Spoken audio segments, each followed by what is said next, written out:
Alright, we are done checking this one out, and we're going to go back in here. We'll restart this thing.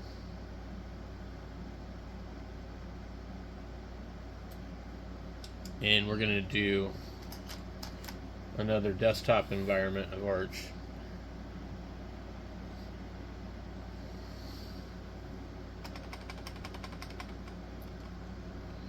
Now, I could do this in my virtual one, but I actually want it installed. So, we'll go ahead and do that. And if you've seen any of my videos by now, you may have watched enough of them to where I think you might be able to figure out how to install Arch Linux. So this one here, I'm not going to play it in its entirety. I'm going to pause when it's not doing anything.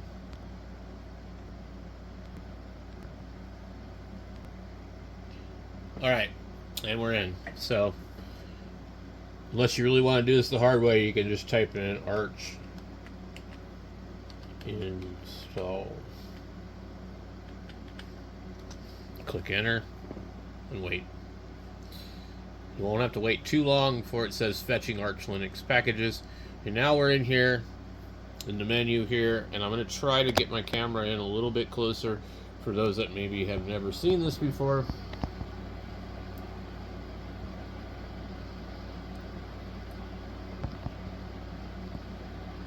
Okay, so by default it'll be English. You can just scroll down to the locals, locales, or whatever you want to call it. It'll be US keyboard. You can go down to the mirror, repositories.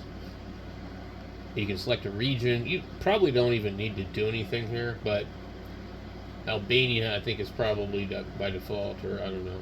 Yeah, worldwide. There's all kinds of them, but I just stick with the United States. It shows the ones here. I guess maybe it tests and sees which one is the fastest, because it doesn't appear to let you pick a specific one, whereas in the manual installation of Arch you can actually pick one. And then there's custom servers and there's optional repositories, but other than that, you would probably already know about that if it was of concern. So we'll scroll down to the disk configuration, and that's pretty simple. Partitioning, and it's going to do it all for you unless you want to fiddle around with it. Use best effort default partition layout. You can click manual, you can pre-mount it. I'm just going to keep it simple, and I can see my boot disk and my actual spinning drive. So hit enter. It's going to by default want to put BTRFS. I don't know the reason to use that one, so I stick with ETX4. I think BTRFS does weird virtualization crap in the partition, and I just don't want anything to do with that. Would you like to create a separate partition for home? I usually put yes, and then it will show me what we have. We have our boot, we have our root, and we have our home. And what it's going to do is it's going to give us 1 gigabyte FAT32 for the boot. You want to start paying attention to this kind of stuff if you're going to be screwing around with Linux a lot, because this will really help when you try to do one of these manually. You'll go, oh, okay, a boot partition, an EFI boot partition. It doesn't say EFI, but it is. Should look like 1 gigabyte when they usually say, I think use 300, 500 megabyte. But anyway, FAT32. And then your root would either take up the whole disk, okay, and it'll be ETX4, and then your home, if you use one, will take up the rest of the disk. And then there's a swap, and that gets kind of complicated, but this is how this one sets it up. And it also does give you some other options for some other stuff, and you can do encryption. I don't get into all that. I'm not doing anything special on here. So here's a swap, and the swap on ZRAM is enabled by default. And I believe what that does is that just kind of allows you to use part of your hard drive to increase the RAM of the system. It has a little spot that it just kind of writes back and forth to, and uses it as like temporary RAM, like virtual RAM, like you'd use it in Windows back in the day. Then you had the bootloader, and it's going to by default want to use system D boot. I personally don't know about these other ones. I prefer myself neither one. I really don't know the advantages and disadvantages of the two of them. It seems like they both can be problematic. I'm trying to think if there's anything else on this drive that I care about. I don't really know. Usually, if I use Grub is more common on a lot of the other distros. It'll usually allow me to install multiple ones, so I'm going to go ahead and go with Grub in case I decide I want to test out another one on here. I'm going to leave the host name as Arch Linux, and then we have to enter a root password. And since we're just testing this, we're just going to do something simple and nothing complicated. As far as I understand, AI can use a sound device and listen to your keystrokes and tell what your password is. So one thing that, people were talking about, you might want to be careful if you're a creator and you're using password for something like your main account or something. So to add a user account, you don't have to, but you'll be always root, and that's considered dangerous, blah, blah, blah, whatever. Again, some people, I think, are super paranoid. So we'll make a username, and I don't see, let's see. Then I call it Arch Mini, because it's on my mini PC. And it says that's invalid. Arch Mini. In case you can't put a space. We'll enter our password 2 times. And should this user be a sudo? Yes, because you want to be able to use this account so you don't have to log in as root or sudo itself.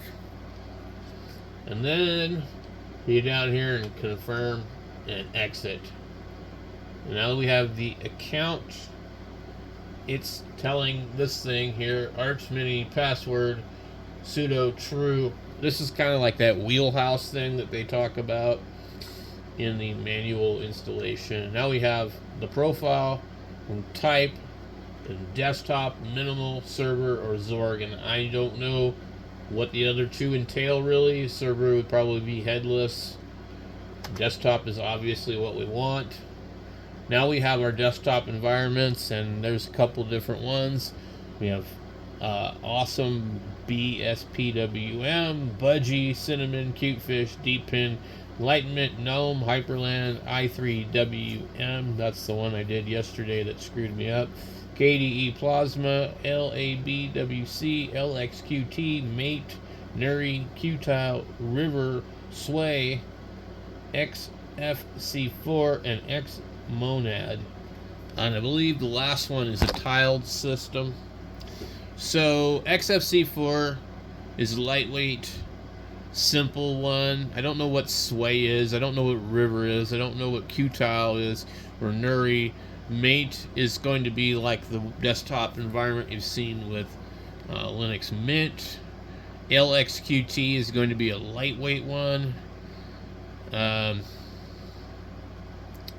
LABWC, I have no idea. And then KDE is going to be a heavy one. Gnome, same thing, heavy. I don't know what Hyperland is. Deepin is a Chinese one. Cinnamon and Budgie are kind of like the ones that you would see offered on Ubuntu and Mint. Cinnamon has a nice look to it. I don't know. I'm not sure if I tried Budgie. So one of the ones I haven't tried, I don't think, on here is LXQT. So I just looked up a couple of them, and Hyperland is a tiling manager. I don't know what Enlightenment is. I'm going to look that up, and I'll be back. So apparently that's what Enlightenment will kind of look like. Alright, we'll go a little crazy here and try bspwm. We haven't tried that. And let's see.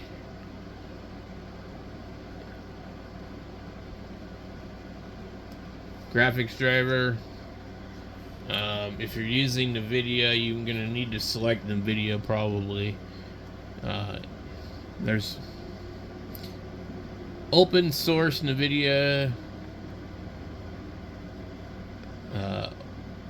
open kernel for newer GPUs. I'm not using newer.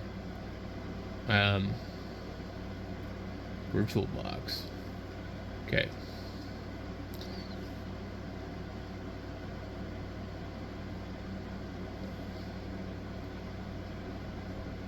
I don't know what the Mesa driver is, but anyway. We go over here, we'll hit back. And profile.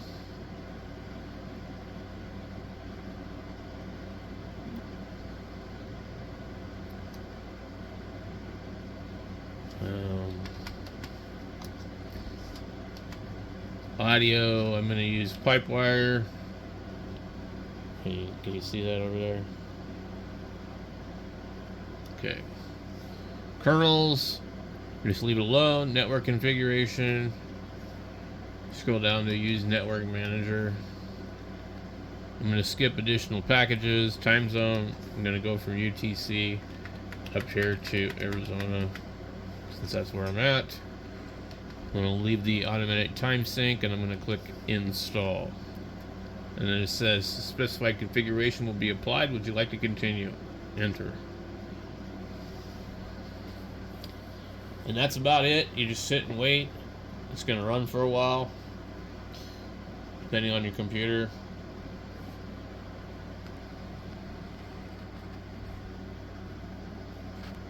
And we're done. Okay.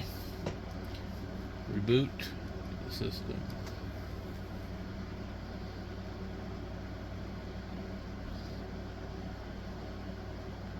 Alright. We're in Grub. It's automatically doing its thing. Let's go back over here.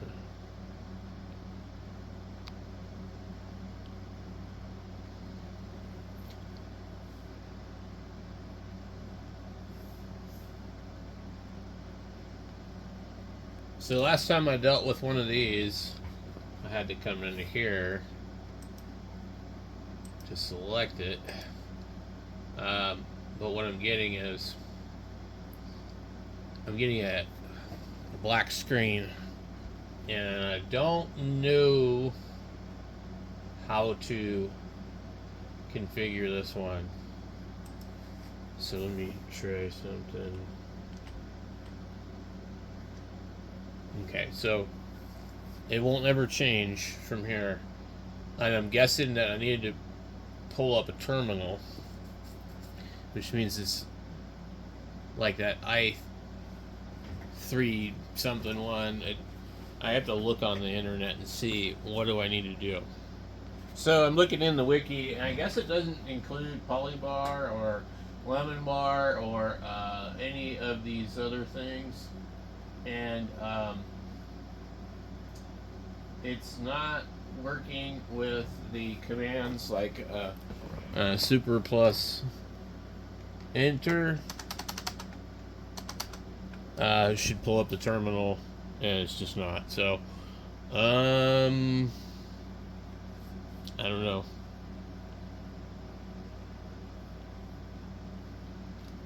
Is it possible I left the thumb drive in? That's the issue. I don't know. Alright, we rebooted it, and this is basically, I can come up here, I can see this, the date and all that, but I don't have any way to do anything else. I can just put my password in, and it's just going to pull up the same crap. It actually doesn't appear that it actually does anything. It just sits there like this, and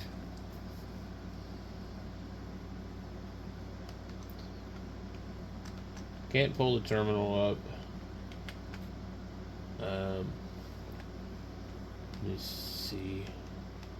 I'm gonna try to check all the keys. See if anything does anything.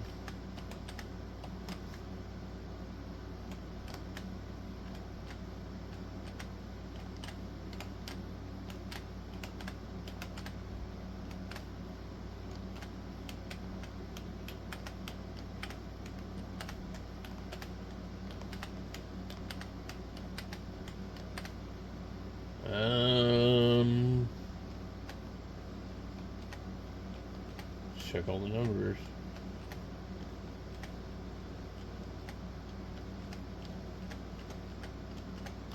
I feel like it didn't install properly, but if you have any idea, leave a comment down below.